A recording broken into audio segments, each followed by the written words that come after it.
जय हिंद। नमस्कार साथियों। तो कैसे हैं? उम्मीद करते हैं कि आप लोग अच्छे होंगे, मस्त होंगे और अपनी तैयारी को मन लगाकर कर रहे होंगे। जैसा कि आप लोगों ने थंबनेल में देख ही लिया है कि ये वीडियो हमारा किस चीज पे आधारित होने वाला है। तो मैं आज आपको इतिहास पढ़ाने नहीं आया हूँ, बल्कि एक रोमांच भरी सफर में ले जाने आया हूँ। और इस सफर में मैं एक कहानी के माध्यम से ये पूरा का पूरा चैप्टर आज समझाने वाला हूँ। और ये चैप्टर सिर्फ क्लास 10 के बच्चों के ही लिए महत्वपूर्ण नहीं है, बल्कि वे विद्यार्थी जो अपने किसी कॉम्पिटेटिव एग्जाम की प्रिपरेशन कर रहे हैं, तैयारी कर रहे हैं, उनके लिए भी काफी ज्यादा ये मददगार साबित होने वाला है। तो इस सफर में आगे बढ़ने से पहले मैं एक शायरी से शुरुआत करना चाहूंगा। हवाओं के भरोसे मत उड़, चट्टाने तूफानों का भी रुख मोड़ देती है। अपने पंखों पर भरोसा कर, अपने पंखों पर भरोसा कर, क्योंकि हवाओं के भरोसे तो पतंगे उड़ा करती है। जी हाँ साथियों, मैं हूँ नीरज कुमार। और आइए आज मैं इस वीडियो के माध्यम से आपको पूरा का पूरा राष्ट्रवाद आपके अंदर उतारने वाला हूँ। देखिए, ये चैप्टर सिर्फ राष्ट्रवाद के उदय और विकास के बारे में ही नहीं है, बल्कि इस चैप्टर में हम लोग देखेंगे कि किस प्रकार से सत्ता संघर्ष के ऊपर ये आधारित है। अनेकों प्रकार के समाज में विचारधाराएं उत्पन्न होती है, उसको लेकर के ये चैप्टर आधारित है। और कई प्रकार के इसमें राजा आते हैं और अपनी राजकाज को चलाते हैं, परंतु वो जनता को समझ अच्छा नहीं लगता है, जनता को पसंद नहीं आता है। तो किस तरीके से जनता जो है अपने आक्रोश को दिखाती है, प्रदर्शित करती है और कैसे अपने राजा का विद्रोह करती है, ये सारी बातें इस चैप्टर में दिया गया है। पहले तो मैं बता दूं, ये जो राष्ट्रवाद का उदय और विकास की जो चर्चा हम लोग करने वाले हैं, वो यूरोप का होने वाला है। ठीक है, यूरोप क्या है? तो ये एक प्रकार का महादेश है। ठीक है, पूरे संसार की अगर बात करें तो कुल महादेश या महाद्वीप कह लीजिए, उसकी संख्या कितनी है? 7 है। जिसमें कौन कौन से हैं? एक तो एशिया है, उसके बाद अफ्रीका है, फिर उत्तरी अमेरिका है, इसके बाद दक्षिण अमेरिका है, इसके बाद आपका आ जाएगा अंटार्कटिका, यूरोप और ऑस्ट्रिया। टोटल इस प्रकार से आप देखेंगे तो ये 7 महाद्वीप या महादेश आपको मिलेंगे। इसमें से भी अगर मैं बात करूं सबसे बड़ा, थोड़ा सा मैं इस पे चर्चा कर लूं, सबसे बड़ा महादेश है आपका या महाद्वीप है एशिया। ये जो सीक्वेंस आप देख रहे हैं, ठीक इसी प्रकार से पूरे संसार में ये है। सबसे बड़ा ये है, फिर इससे छोटा ये है, फिर इससे छोटा ये है। ऐसे करते हुए आगे बढ़ेंगे तो लास्ट में सबसे छोटा महाद्वीप या महादेश ये मिलने वाला है, ऑस्ट्रेलिया। ठीक है, देखिए ऑस्ट्रेलिया और ऑस्ट्रिया ये दोनों अलग, ऑस्ट्रिया एक देश है और ऑस्ट्रेलिया एक महाद्वीप है, इसमें कोई कंफ्यूजन ना हो, इसलिए मैं दोनों को लिख दिया हूँ। देखिए, हमारा जो ये चैप्टर जो चलने वाला है वो कहाँ? यूरोप महादेश में होने वाला है। इसी के ऊपर पूरा का पूरा ये फोकस है ये चैप्टर। और बाकी जो नीचे हमने लिखा है वो इसी महाद्वीप के कुछ देशों के नाम है, जिसमें कुछ ऐसे देशों का नाम जो मुख्य रूप से इस चैप्टर में आने वाले हैं, जिसमें आपका जर्मनी, फ्रांस, इटली, रूस, ब्रिटेन, ऑस्ट्रिया, बेल्जियम, पोलैंड और भी कई देश हैं इसमें। टोटल अगर मैं बात करूं अभी वर्तमान में 44 से 45 लगभग अभी वर्तमान में इस यूरोप महादेश में या महाद्वीप में अभी हैं। तो ये सारे देश यूरोप महादेश के मिलेंगे आपको। ठीक है, यूरोप महाद्वीप में। तो भारत जो हमारा जो स्थित है वो किस में है? एशिया महाद्वीप का या महादेश का हिस्सा है। भारत, पाकिस्तान है ना, चाइना, ये सारे जो है एशिया में ही अवस्थित है। परंतु हमारा जो पूरा का पूरा फोकस होगा इस चैप्टर के अंदर वो यूरोप महादेश में फोकस होगा। और यूरोप में देखेंगे कि हम लोग किस तरीके से राष्ट्रवाद का विकास होता है या उदय होता है। यूरोप में भी अगर मैं बात करूं कि सबसे महत्वपूर्ण जो हमारा देश होता है वो कौन हो जाएगा? तो आपका हो जाएगा फ्रांस। यूरोप में भी सबसे इंपॉर्टेंट हम लोग फ्रांस पे, थोड़ा सा ये चैप्टर पहले फ्रांस को लेकर के, थोड़ा नहीं मतलब पूरा का पूरा ये चैप्टर फ्रांस पे ही आधारित है। तो और इर्द गिर्द ये सारे देश भी आएंगे। ठीक है, तो पूरा हम लोग इसको समझते चलेंगे कि फ्रांस में ऐसी कौन सी घटना होती है कि राष्ट्रवाद का उदय हो जाता है। तो सबसे पहला तो सवाल यही बनता है कि राष्ट्रवाद है क्या? राष्ट्रवाद से क्या समझते हैं? तो देखिए, अनेकों लोग आते हैं और राष्ट्रवाद के विषय में बताते हैं, उनकी एक अपनी अवधारणा होती है, तो उसको हम बाद में देखेंगे। पहले हम बता देते हैं कि राष्ट्रवाद होता क्या है। तो इसको थोड़ा सा आप समझ लेंगे तो ये दिमाग में आपका क्लियर हो जाएगा। देखिए, राष्ट्रवाद जो होता है किसी भी देश, कोई भी देश के नागरिकों के अंदर आती है ये राष्ट्रवाद की भावना। और इस भावना में क्या होता है? अपने देश के प्रति प्रेम। ठीक है, अपने देश के प्रति प्रेम या फिर हो सकता है स्नेह या लगाव या फिर गर्व की भावना। ये सब के सब एक तरह के इमोशंस हैं जो इंसान को अंदर से आती है। ठीक है, ये ऐसा नहीं कि ये बाहर में कहीं बाजार में बिक रहा है, ये कहीं बिकता नहीं है, कहीं दिखता भी नहीं, ये हमारे अंदर ही होते हैं। जो हमें अपने देश के प्रति, जैसे हम अपनी भारत माता को माता कह के बुलाते हैं, ठीक है, हम अपने देश के लिए कुछ भी करने को तैयार हो जाते हैं, तो ये क्या दिखा रहा है, ये वास्तव में दिखाता है कि हमें अपने देश के प्रति प्रेम है, ठीक है, स्नेह है, लगाव है, गर्व है हमें अपने देश पे। तो ऐसी भावनाओं को ही, इस तरह की जो भावना है, इसी को राष्ट्रवाद कहा जाता है। अगर आपसे पूछा जाए राष्ट्रवाद क्या है, तो आप बता सकते हैं राष्ट्रवाद किसी देश के प्रति प्रेम, स्नेह, लगाव या गर्व की भावना होना ही राष्ट्रवाद कहलाता है। अगर मैं कहूं कि मेरा प्रेम जो है अमेरिका के प्रति है, मतलब मैं वहां के लिए राष्ट्रवादी हूं और भारत के लिए कुछ और हो जाऊंगा, ठीक है। तो इस तरीके से अगर मैं भारत के लिए कहता हूं कि मुझे भारत से प्रेम है, मुझे भारत से स्नेह है, लगाव है, तो मैं भारत के लिए राष्ट्रवादी हूँ, ठीक है।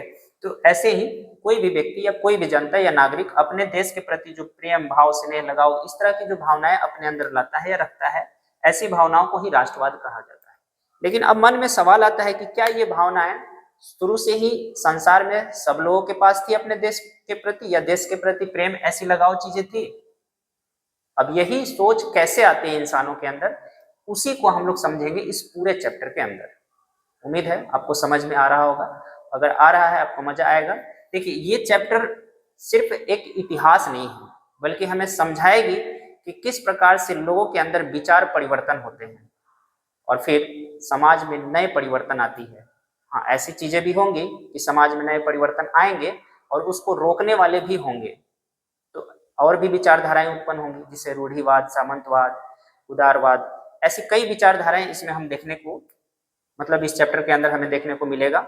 और सबको एक एक करके हम लोग बारी बारी से समझते चलेंगे और ये बहुत मजा में, मतलब समझ में आने वाला है। ऐसा कोई बहुत टफ नहीं है ये, बस थोड़ा सा पेशेंस रख के आप इसको समझेंगे और जैसे मैं लिखते चल रहा हूँ वैसे आप नोट्स भी बनाते चले, ताकि आपको रिवीजन करने में मदद हो। और अच्छा लग रहा हो तो प्लीज वीडियो को लाइक करें, शेयर करें और चैनल को सब्सक्राइब करें। आइए तो अब आगे समझने का प्रयास करते हैं कि आगे की घटनाओं में क्या होता है। तो देखिए, सबसे पहले मैं आपको बता दूं कि यूरोप महादेश का जो देश है फ्रांस, जो फ्रांस में क्रांति होती है, वो क्रांति होती है 1789 में, ठीक है, 1789 में।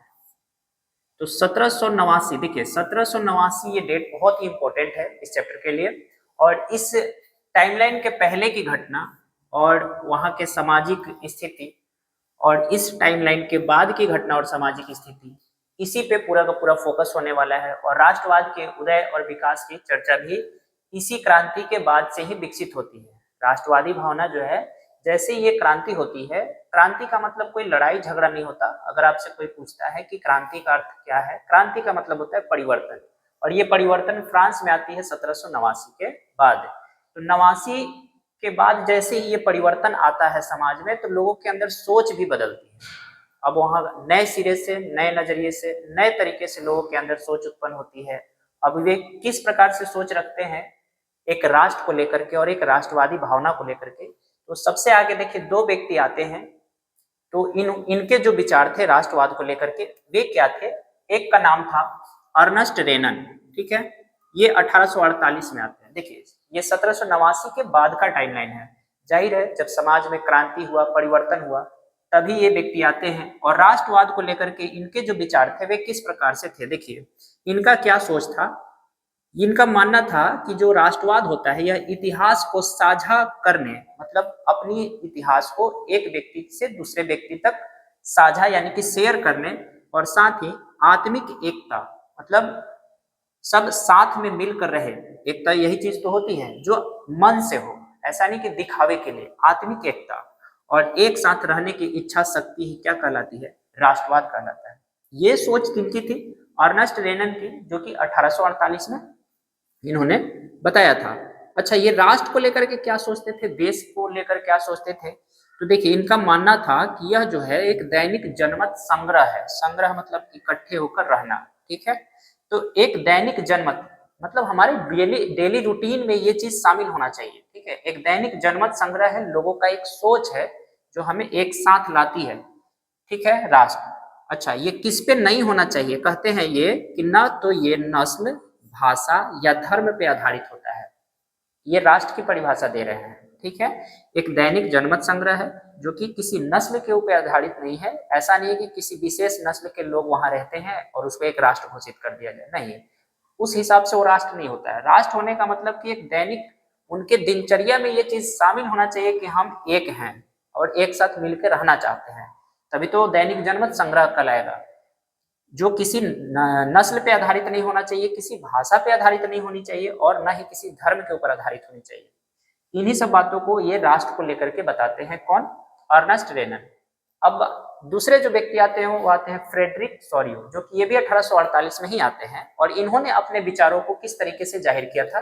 देखिए, राष्ट्रवाद को लेकर इन्होंने चित्र और झंडा का सहारा लिया था। ठीक है, एक चित्र बनाया था, उसमें एक महिला थी मशाल लिए हुए और उसके पीछे कई सारी जनता, आम जनता लोग थे और वो मशाल क्या चीज का प्रतीक बनता है, आप खुद समझ सकते हैं। मशाल जलता हुआ मशाल, ठीक है, वो आगे की ओर रोशनी दिखाती हुई दिखाना चाहती है, प्रतीक है इस चीज का कि हम भाई अब अंधकार से अब प्रकाश की ओर आगे बढ़ रहे हैं। तो ये चित्र और झंडा का सहारा लेते हुए इन्होंने बताया था कि राष्ट्रवाद कैसा होना चाहिए। देखिए, उसमें उन्होंने स्वतंत्रता, बंधुत्व और संप्रभुता के आधार पर एक आदर्श दुनिया को चित्रित किया था।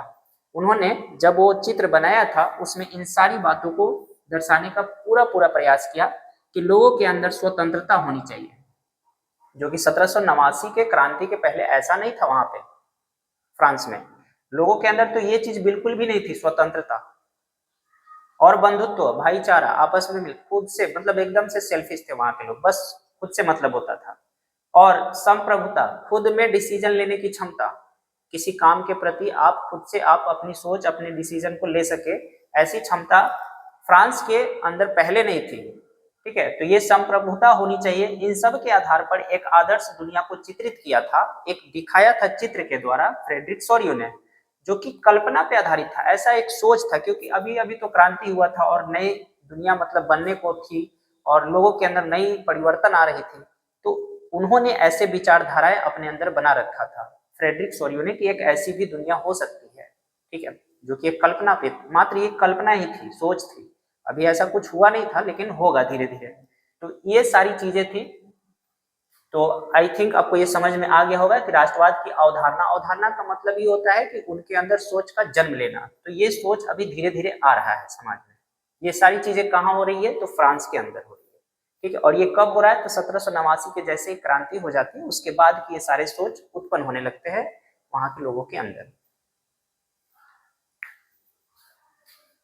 आइए अब हम आगे समझते हैं फ्रांस से संबंधित, फ्रांस की क्रांति से संबंधित कुछ उस वक्त की महत्वपूर्ण घटनाएं। तो देखिए, फ्रांस की क्रांति 1789 में होती है और इस क्रांति में, मतलब क्रांति का अर्थ तो हमने पहले ही बताया, क्रांति का मतलब होता है परिवर्तन, जो नई सोच समाज में आती है।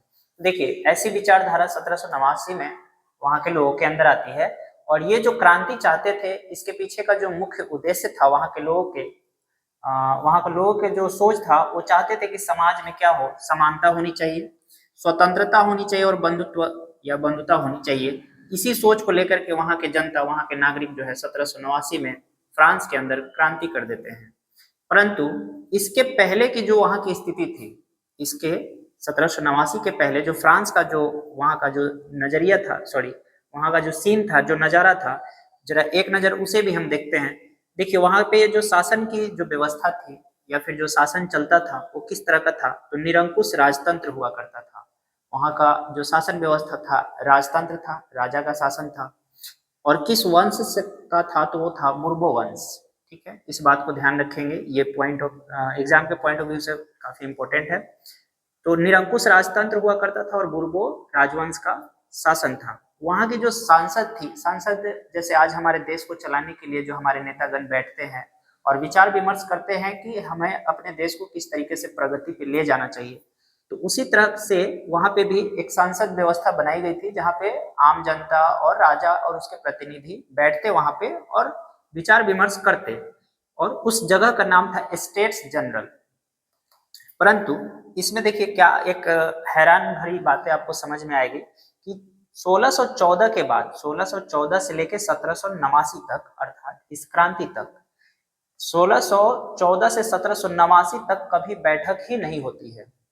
अब सोच सकते हैं कि वहां की जनता का क्या हाल होता होगा कि किस तरह के विचार जो है अपने राजा के प्रति लाते होंगे, क्योंकि राजा न तो उनके कोई भलाई का काम कर रहा है, न उनके प्रति कोई सोच रख रहा है, न उनके लिए कभी बैठा है।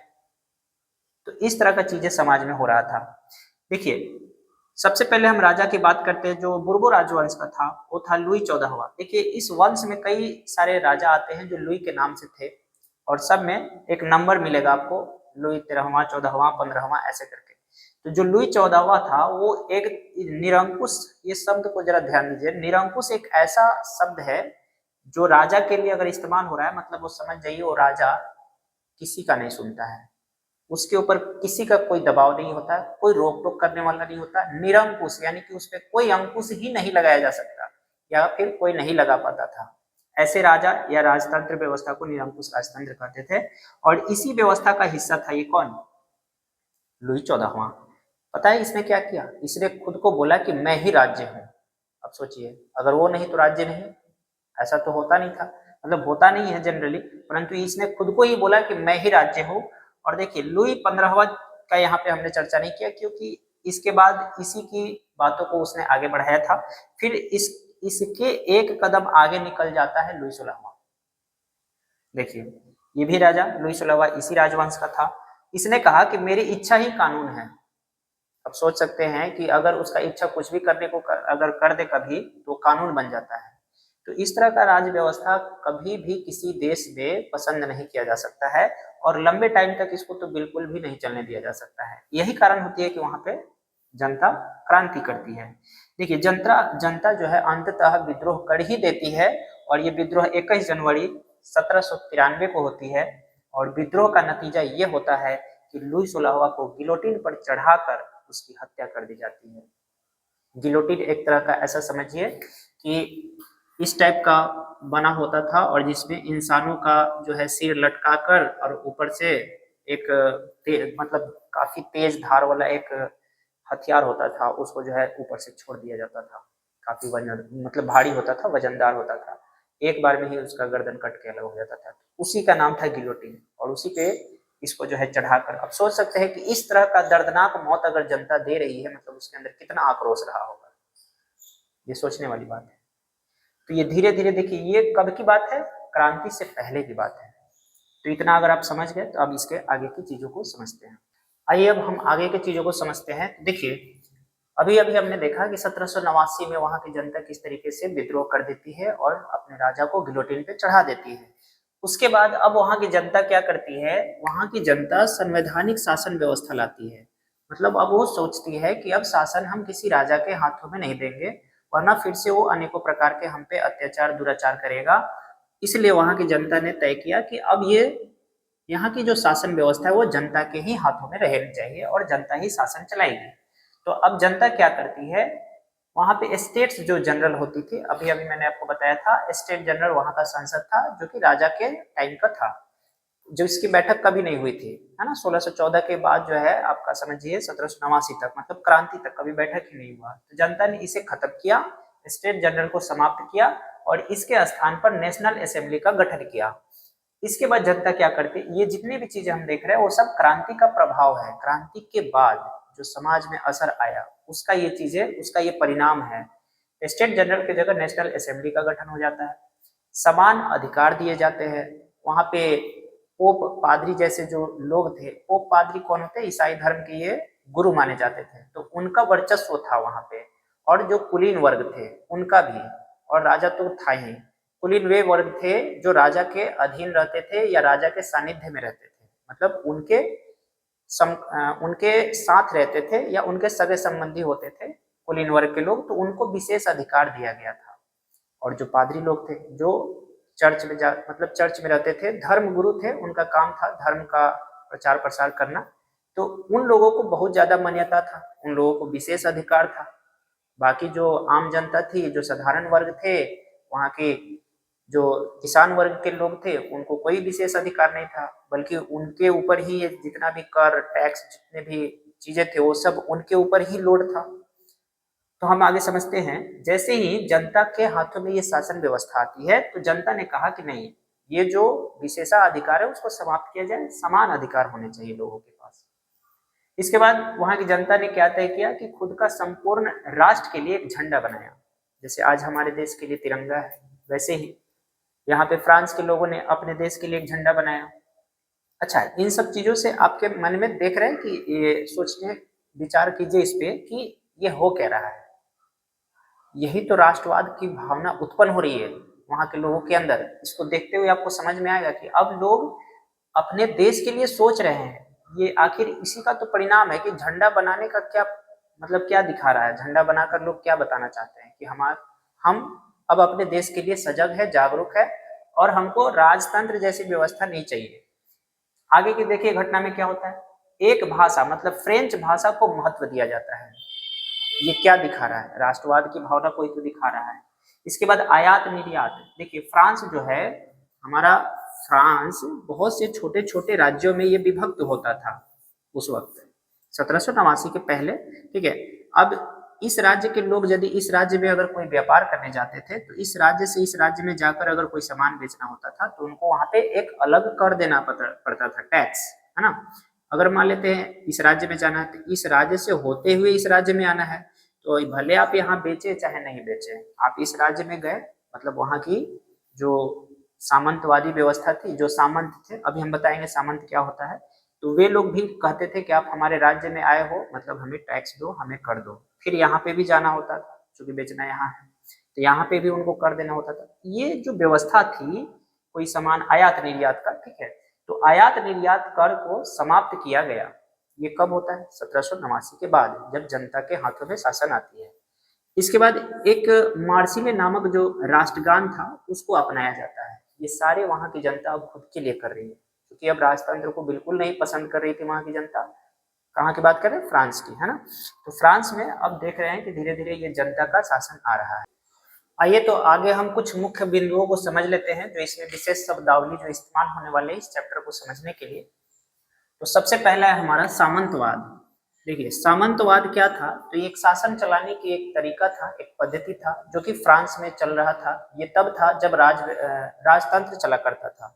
तो उस वक्त क्या होता था कि यह एक सामाजिक, राजनीतिक और आर्थिक व्यवस्था थी। मतलब समाज को राजनीतिक और आर्थिक रूप से चलाने की एक व्यवस्था थी जिसमें राजा या कुलीन वर्ग अभी आपको मैंने समझाया, जो राजा के सानिध्य में रहा करते थे।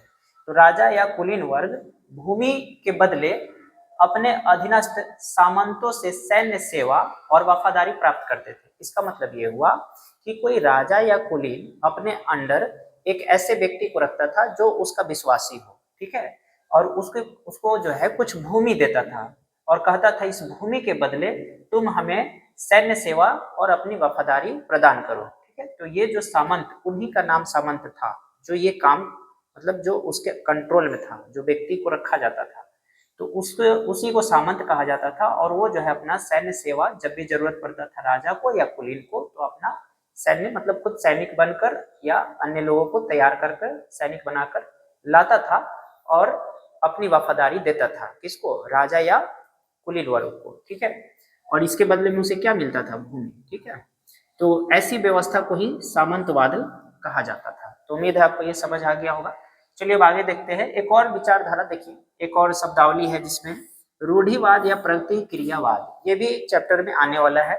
तो आगे जब हम इस शब्द का इस्तेमाल करेंगे तो आपको समझ में आना चाहिए, उसके लिए जरूरी है कि आप इसको पहले समझ लें। देखिए रूढ़िवाद या प्रतिक्रियावाद क्या है, तो ऐसी विचारधारा है जो पुरातन व्यवस्था को समर्थन करती है। मतलब पुरानी जो पारंपरिक जो व्यवस्था है उसी को आगे वो चलाना चाहती है, आगे बढ़ाना चाहती है। ऐसी विचारधारा के लोग होते हैं किसमें, रूढ़िवाद या प्रतिक्रियावाद में। कहते हैं कि समर्थन करती है किसकी, पुरातन व्यवस्था की, तथा वैज्ञानिक दृष्टिकोण से कोई नई परिवर्तन न होने दे। ऐसी ही विचारधारा को क्या कहा गया है, रूढ़िवाद या फिर प्रतिक्रियावाद। उम्मीद है आपको ये भी समझ आ गया होगा। मतलब अगर एक लाइन में खत्म करें बात को तो आप बोल सकते हैं रूढ़िवाद या प्रतिक्रियावाद जो पुरानी व्यवस्था को ही आगे चलाना चाहे। आइए उदारवादी ये क्या था, तो इसमें स्वतंत्रता, समानता और प्रगतिशील जैसी सोच रखने वाला विचारधारा है। ये उदारवादी, ये भी एक तरह का विचारधारा है, परंतु इसमें लोग स्वतंत्रता पे बल देते हैं, समानता, प्रगतिशील ऐसी सोच रखने वाले लोग इसके अंदर शामिल होते हैं। और ये विचारधारा में देखिए जो कानून के शासन पर जोर देती है, वो चाहती है कि कानूनी तरीके से सारा चीज हो।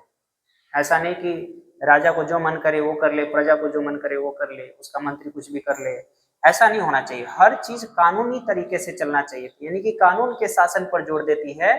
और पारंपरिक विचारों के बजाय, मतलब जो पुरानी जो पारंपरिक जो विचारधाराएं हैं उसके बजाय ये वैज्ञानिक दृष्टिकोण से या वैज्ञानिक चीजों को अपनाना चाहती है और समाज में बदलाव चाहती है, परिवर्तन चाहती है। ये कैसी विचारधारा? ये उदारवादी लोगों की सोच की।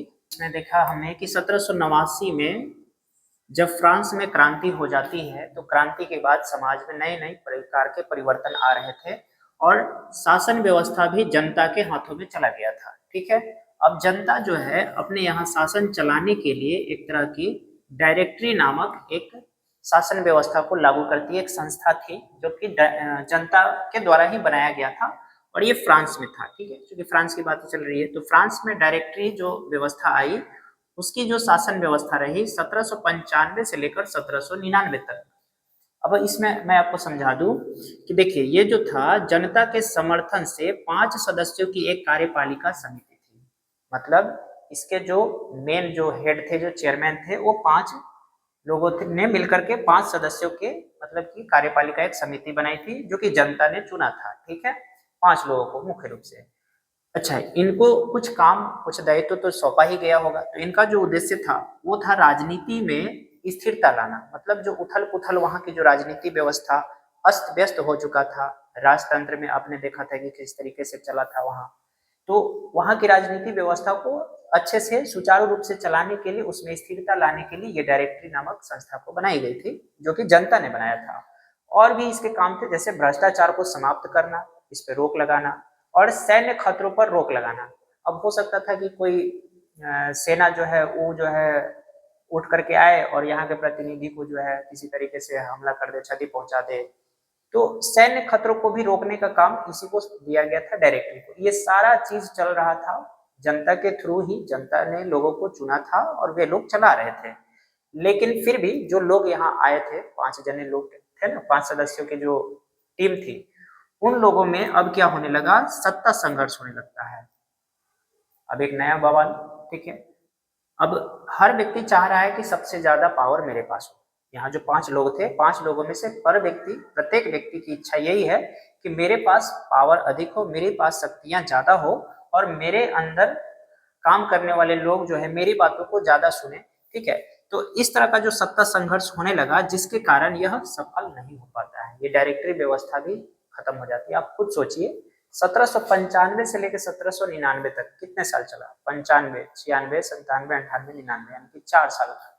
मात्र ये व्यवस्था 4 वर्षों में ही समाप्त हो गई। तो आप सोच सकते हैं कि जनता को ये भी नहीं चाहिए, इस तरह का चीज भी वहां जनता बर्दाश्त नहीं कर पा रही थी। और इन सारी घटनाओं को सेना में एक व्यक्ति था वहां पे जिसका नाम नेपोलियन था, उसका मतलब वो सेनापति था, वहां के सेना प्रमुख था। तो नेपोलियन इस सारी घटनाओं को देख रहा था। अब वो 1799 में आता है उठ के, कहता है कि नहीं ये सब बिल्कुल नहीं चलेगा, बिल्कुल बंद कीजिए, और इसको भंग कर देता है। डायरेक्टरी जो संस्था थी उसको खत्म कर देता है और उसके स्थान पे प्रथम कौंसल को स्थापित करता है। प्रथम कौंसल एक तरह का उच्च पद, सर्वोच्च पद हुआ करता था। ठीक है, तो इसकी व्यवस्था किया किसने, नेपोलियन ने। और ये व्यवस्था होती है 1799 में, क्योंकि उस टाइम ही इसको खत्म किया गया 1799 में, इसको समाप्त कर और प्रथम कौंसिल नामक संस्था को स्थापित करता है। और स्थापित करने के बाद फ्रांस पर पूरी तरह से ये अपना अधिकार कर लेता है। राष्ट्रवाद के प्रसार में नेपोलियन बोनापार्ट का योगदान।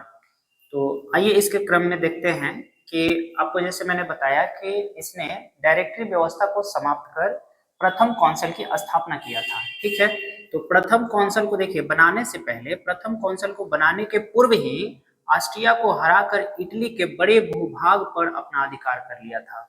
क्योंकि ये खुद एक सेनापति था और इसके पास सेना था, तो ये जगह जगह पे जा रहा था जब तक ये चल रहा था। कौन सी व्यवस्था, वो डायरेक्टरी वाली व्यवस्था है ना। जब वो बाहर में इन सारी चीजों को लड़के आता है, हरा कर आता है, ऑस्ट्रिया को हराया, इटली के बड़े भूभाग पर अपना अधिकार कर लेता है। जब वो वापस फ्रांस में आता है तो वहां की जनता में उसकी बहुत ही ज्यादा पॉपुलैरिटी बढ़ जाती है और लोग उसकी बातों को बड़ी ध्यान से सुनते हैं और कहते हैं वो बातें भी बहुत गजब का करता था, उसकी बातों को लोग सुनकर काफी प्रभावित होते थे। तो उससे लोग अट्रैक्ट होने लगे, उससे जुड़ने लगे। और फिर धीरे धीरे क्या होता है, अब नेपोलियन देखता है क्योंकि वो डायरेक्टरी व्यवस्था को समाप्त कर दिया, क्योंकि वो सही तरीके से चल नहीं रहा था, और उसको समाप्त करने के बाद प्रथम कौंसिल की स्थापना करता है। तो इसको बनाने के पहले ही ये सारा हराने का काम कर लिया था वो, और इस वजह से नेपोलियन का पॉपुलैरिटी बढ़ जाता है। और इसके बाद नेपोलियन अपना खुद का नियम लाता है जिसे नेपोलियन संहिता कहा जाता है। अब देखिए समाज में इस तरह की चीजें सुधार हो रही है नेपोलियन के आने के बाद, इसीलिए तो जनता उसको भगवान का दर्जा दे रही है। तो देखिए नेपोलियन संहिता क्या था, तो नेपोलियन द्वारा बनाया गया फ्रांसीसी नागरिक कानूनों का एक संग्रह था, ठीक है, जिसमें फ्रांस के नागरिकों को किस तरीके से शासित किया जाए इस चीज की व्यवस्था उसने करी थी। तो नेपोलियन संहिता में देखिए किन किन बातों पे ध्यान दिया गया था। पहली बात ये थी कि 1804 में जब वो सम्राट बनता है, उस वक्त की बात है, उसने खुद को सम्राट घोषित कर दिया था 1804 में। तो वो जन्मजात विशेषाधिकार को समाप्त कर दिया था। आपको ये बात अभी मैंने बताया कुछ देर पहले कि फ्रांस में राजतंत्र हुआ करता था, और राजतंत्र के दौरान क्या होता था कि राजा का बेटा ही राजा बनता था और राजकाज को आगे बढ़ाता था और चलाता था। लेकिन जब ये खुद सम्राट बनता है तो ये विशेषाधिकार को, मतलब जो जन्म से ही विशेषाधिकार मिला होता है, उसे समाप्त कर देता है। अब दूसरी जो बात होती है कानून के समक्ष समानता। पहले तो ऐसा व्यवस्था था नहीं, जब राजतंत्र था राजा के टाइम में जो राजा के सानिध्य के में लोग थे या जो राजा के आसपास रहने वाले लोग थे, उनको जो है कानून अलग तरीके से मतलब ट्रीट करती थी। और जो गरीब तबके के लोग थे, दबे कुचले लोग थे, वो अगर किसी तरीके के गुनाह में अगर फंसते थे तो भले ही बेवकूफ मतलब बेकसूर हो, ठीक है, फिर भी उनको सजा हो जाती थी। और जो मतलब कसूरवार लोग होते थे जिनको राजा का सानिध्य प्राप्त था या राजा के समक्ष रहते थे या साथ में रहते थे, उनको जो है अलग तरीके का कानूनी व्यवस्था था। तो ये सारी चीजें सुधार लाता है कौन, हमारा नेपोलियन।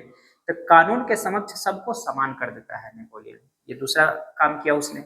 इसके बाद संपत्ति संबंधी अधिकारों की सुरक्षा भी देता है। राजा के टाइम में ऐसा नहीं था, जब राजतंत्र चला करता था उस वक्त किसी का भी संपत्ति राजा अपने मन मुताबिक अपने जरूरत के हिसाब से उसका अपना अधिकार कर सकता था उसके संपत्ति पे। परंतु जब नेपोलियन आता है तो कहता है कि नहीं, आपकी संपत्ति आपकी ही रहेगी, आपके मर्जी के बगैर कोई भी व्यक्ति आपसे आपकी संपत्ति नहीं ले सकता, इसकी गारंटी मैं देता हूं और आपकी संपत्ति की सुरक्षा भी मैं ही करूंगा। तो इस तरह की सारी व्यवस्था करता है। इसके बाद सामंती व्यवस्था समाप्त कर देता है। आपको मैंने बताया सामंती व्यवस्था ये कब था, जब राजतंत्र था, उसमें राजा या कुलीन जो है अपने अधीन कोई व्यक्ति को रखता था और उसका सैन्य बल तथा उसका विश्वास प्राप्त करता था, सेवा प्राप्त करता था। तो ये सामंती व्यवस्था भी समाप्त कर देता है कौन, नेपोलियन। इसके बाद प्रशासनिक नियुक्ति, बहुत ही शानदार काम किया था इसने। प्रशासनिक नियुक्ति योग्यता के आधार पर अब होने लगी थी जब नेपोलियन आता है। इससे पहले राजा के टाइम में ऐसा कुछ नहीं था। राजा की जो चापलूसी करते थे या राजा के आसपास जो लोग रहते थे, वो अपने सगे संबंधियों को किसी तरीके का पैरवी लगा करके बड़े बड़े पदों पे पहुंचा देते थे या उनको शासन व्यवस्था मिल जाता था। तो ये जो प्रशासनिक अब नियुक्तियां जो हो रही थी, अब योग्यता के आधार पे हो रही थी, कोई चापलूसी इसमें नहीं काम कर रहा था। अगर आप इस योग्य हैं तो आपको वो काम मिलता था, ठीक है। तो ये प्रशासनिक सुधार ले आता है या नियुक्तियों में योग्यता के आधार पर जो एक काम शुरू करता है, ये भी हमारा नेपोलियन ही करता है। इसके बाद देखते हैं यातायात और संचार व्यवस्था में सुधार करता है। अब पहले के टाइम में ऐसा तो था नहीं, अलग अलग राज्यों में जाने के लिए अलग अलग तरीके का टैक्स चुकाना पड़ता था, तो ये सब व्यवस्था में सुधार लाता है नेपोलियन हमारा। इसके बाद एक समान शुल्क, शुल्क भी ऐसा नहीं है कि राज्य को चलाने के लिए टैक्स नहीं चाहिए, जरूरत है इसकी, लेकिन वो एक समान होना चाहिए। ऐसा नहीं कि जो अमीर है उससे कम ले, गरीब है उससे ज्यादा ले ले, या जो आपके समकक्ष है या आपके जो साथ रहने वाले लोग हैं उससे कम लीजिए, जो आपको नहीं जानता या आप जिसको नहीं जानते उससे ज्यादा ले लीजिए। ये सारी चीजें गलत थी। तो एक समान शुल्क मतलब शुल्क व्यवस्था लाता है। इसके बाद माप तौल की प्रणाली भी अपनाया जाता है। पहले राजा के टाइम में ऐसा नहीं था। माप तौल की प्रणाली अगर हुआ भी करती होगी तो मुझे लगता है कि अलग अलग जगहों पे अलग अलग तरीके का होता है। जैसे कि समझने के लिए ऐसे समझिए, अगर 1000 ग्राम में 1 केजी होता है, तो उस 1 kg की अगर बात करें तो किसी राज्य में पूरा का पूरा मान लेते 1000 ग्राम रहता होगा, दूसरे राज्य में हो सकता है जो राजा के ज्यादातर लोग हो ये 1000 के बदले में 900 ग्राम ही देते होंगे और उसको 1 kg बोलते होंगे। तो इस तरह का चीजें जो है एकदम गलत था राजतंत्र की व्यवस्था के टाइम में।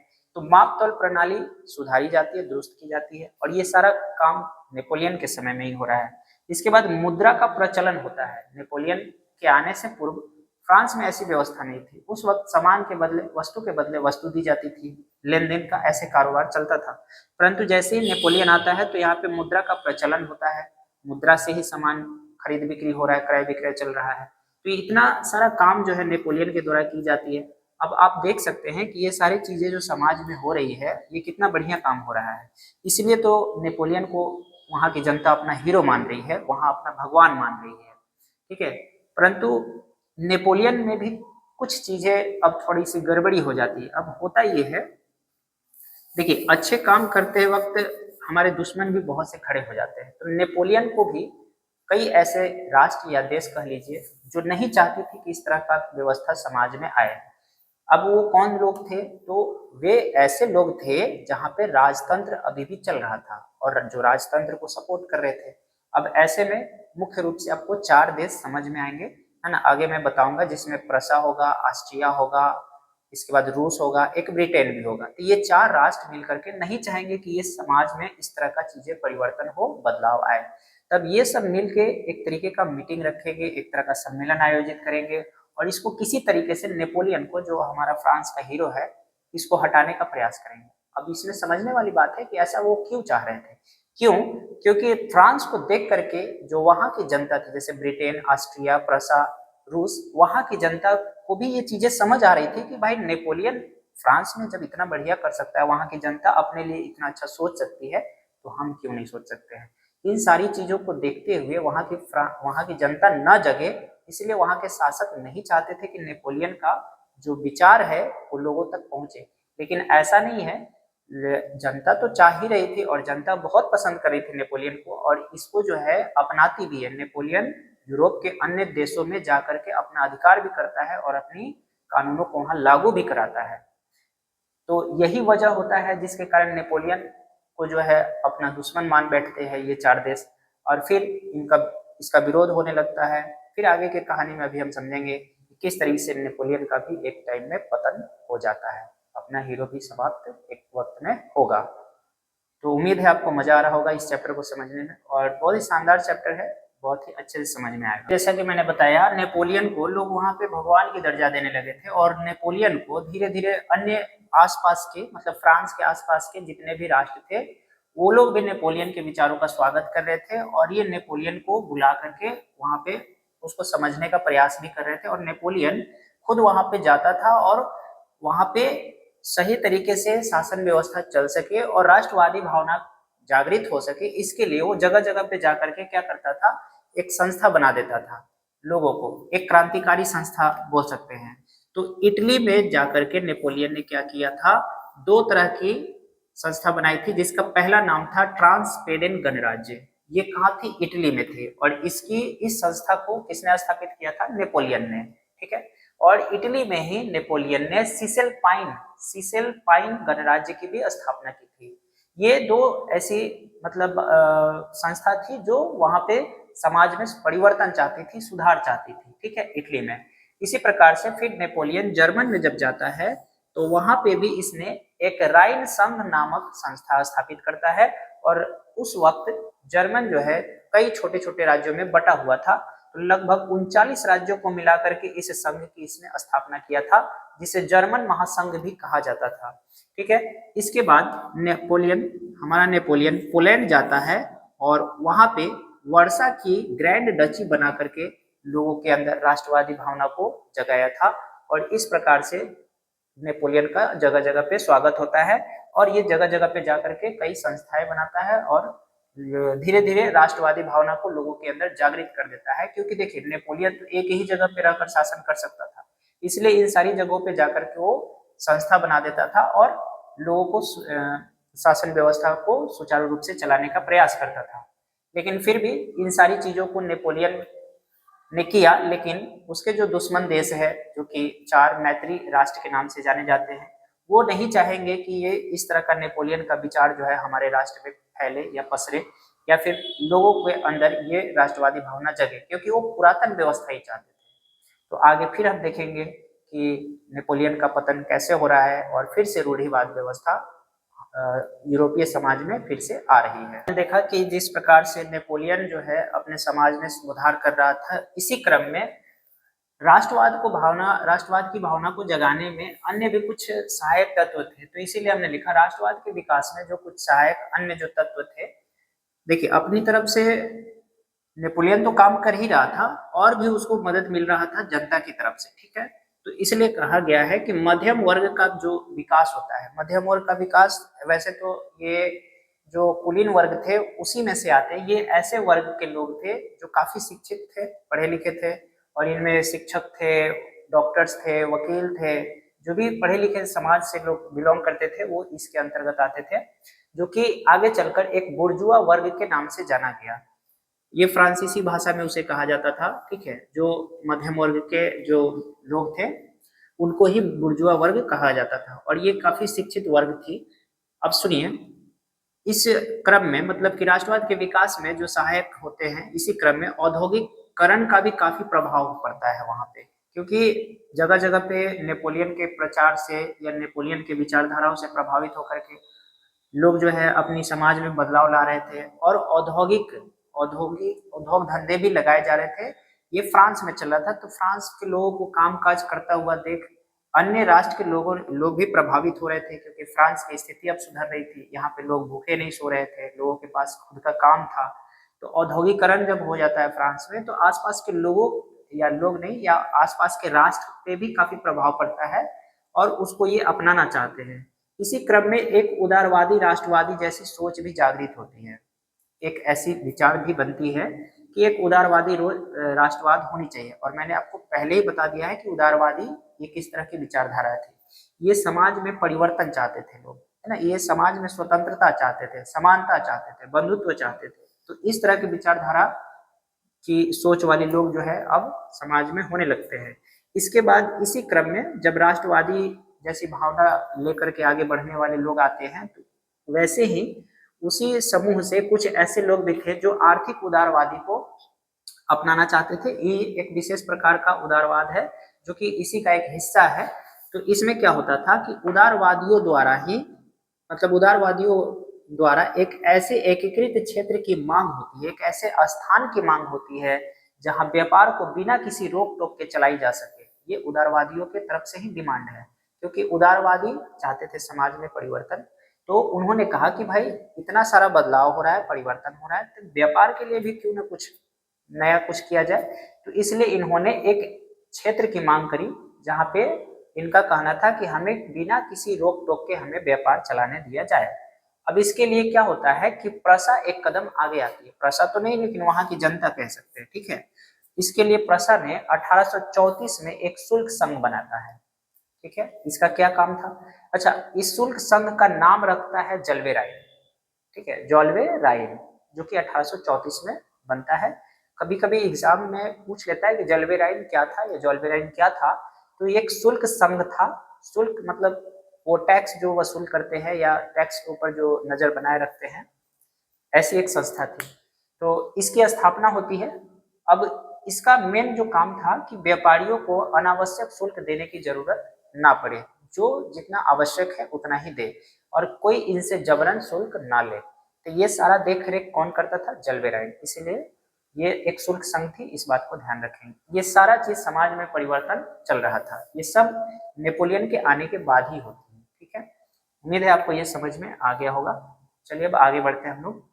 रूढ़िवाद की पुनर्स्थापना। देखिए, नेपोलियन तो हमारा बेचारा काम कर ही रहा था, वो समाज में अच्छा ही परिवर्तन ला ही रहा था, लेकिन इसके जो दुश्मन राष्ट्र थे, जिसे चतुराष्ट्र के नाम से जान सकते हैं, जिसमें सम्मिलित था ब्रिटेन, रूस, प्रसा, ऑस्ट्रिया, ये चारों मिलकर के नहीं चाहते थे कि वो जो परिवर्तन वाला जो दौर आ रहा है या फिर जो नेपोलियन संहिता लागू है वो समाज में आगे बढ़े। इनकी ये मंशा नहीं थी। तो इस वजह से क्या होता है, अब नेपोलियन का ये लोग विरोध करना चालू करते हैं, और इसी के कारण नेपोलियन से कुछ गलतियां हो जाती है। देखिए, पहली बात, कि आलोचना के भय से, आलोचना का मतलब होता है शिकायत, या किसी चीज का मतलब, हाँ शिकायत ही कहिए, शिकायत के डर से, ताकि उसका शासन व्यवस्था सही नहीं चल रहा है, इस बात का उसको डर डर बैठ गया नेपोलियन को। तो उसके भय से प्रेस पर उसने रोक लगा दी, ताकि उसकी जो कारनामे हैं या फिर जो उससे गलतियां हो रही है वो लोगों तक ना पहुंच पाए, गलत मैसेज लोगों तक ना पहुंच पाए, इसलिए उसने क्या किया, प्रेस पर, न्यूज पर रोक लगा दिया। इसके बाद क्या होता है, खुद को राजा घोषित कर देता है, ये 1804 में खुद को सम्राट घोषित कर देता है। अब बताइए, जनता तो अभी अभी राजतंत्र से उबरी थी और ये फिर आकर राजा बन बैठता है, तो ये भी एक इसकी गलती थी। इसके बाद भय के कारण भय के कारण नेपोलियन अपना सैन्य बल बढ़ाने के लिए लोगों को जबरन सेना में भर्ती किया। अब बताइए, जबरदस्ती किसी चीज को आप करेंगे तो उसका विरोध तो होगा ही होगा। अब लोग जो है इस तरीके से जब नेपोलियन करना चालू करता है, जनता ही इसका साथ छोड़ देती है। अब बताइए, जो जनता आपको भगवान बना के बैठाई थी अपने सर पे, अब वो आपका साथ नहीं दे रही है, जाहिर है आप अब कब तक टिकेंगे। अब लोगों में जन आक्रोश भी फैलने लगा था नेपोलियन के प्रति। यही मौका देखकर चतुराष्ट्र कंपनी अब एक योजना बनाती है, कंपनी नहीं, चतुराष्ट्र देश थे यहाँ पे। देखिए इन लोगों ने क्या किया, अब एक योजना तैयार कर रहे हैं नेपोलियन के विरुद्ध। इन्होंने वाटरलू एक जगह था, ठीक है, एक स्थान था जो कि बेल्जियम में उस वक्त पड़ता था, परंतु अब नीदरलैंड में पड़ता है वर्तमान में, ठीक है। तो इसी वाटरलू के स्थान पर उसको जो है युद्ध के लिए एक खुला जो है चेतावनी दिया जाता है, युद्ध के लिए ललकारा जाता है वाटरलू नामक स्थान पर नेपोलियन को। और चतुराष्ट्र देशों ने मिल करके वाटरलू में, अब चूंकि वो कमजोर पड़ चुका था, जनता भी उसका विद्रोह कर रही थी और ये लोग तो थे ही, दुश्मनी इन लोगों से तो थी ही। तो इस लड़ाई में, ठीक है, इस लड़ाई में नेपोलियन को बहुत बुरी तरह से हराया जाता है, बहुत बुरी तरह से इसको मार पीट करके हरा दिया जाता है। और इसके बाद अटलांटिक महासागर, जो कि दक्षिण अफ्रीका में पड़ता है, इसी महासागर में एक द्वीप है जिसका नाम है सेंट हेलिना, और इसी द्वीप पर उसे कैद कर लिया जाता है नेपोलियन को। और उस द्वीप पे आप सोच सकते हैं, चारों तरफ समुद्र ही समुद्र है, न खाने के लिए अन्न है, न पीने के लिए कुछ अच्छा पानी, समुद्र का पानी। वो उसकी मौत ऐसे ही हो जाती है, बिना खाए पिए भूखे ऐसे ही वो मतलब कैद रहकर वो मौत मतलब उसको आ जाता है, मर जाता है वो। तो इस तरीके से हमारा नेपोलियन का अंत होता है। अब आगे की कहानी हम अगले वीडियो में बताएंगे कि किस तरीके से अब जो है इनकी व्यवस्था आएगी, मतलब रूढ़िवादों की फिर से पुनर्स्थापना हो जाएगी और फिर से इनका साम्राज्य स्थापित हो जाता है और इनका शासन चलने लगता है। परंतु कहते हैं ना, जब जब अत्याचार बढ़ा है तब तब जनता विद्रोह की है, और फिर से जनता जगेगी, फिर से इसका विद्रोह होगा और फिर से क्रांति आएगी। तो चलिए, अभी तक जो भी हमने समझाया, अगर आपको अच्छा लगा हो तो कमेंट करके बताएं और हमारी कमियों को भी बताएं, और इस चैनल को लाइक, सब्सक्राइब और शेयर जरूर करें ताकि आपके दोस्तों तक भी ये नॉलेज पहुंच सके। धन्यवाद।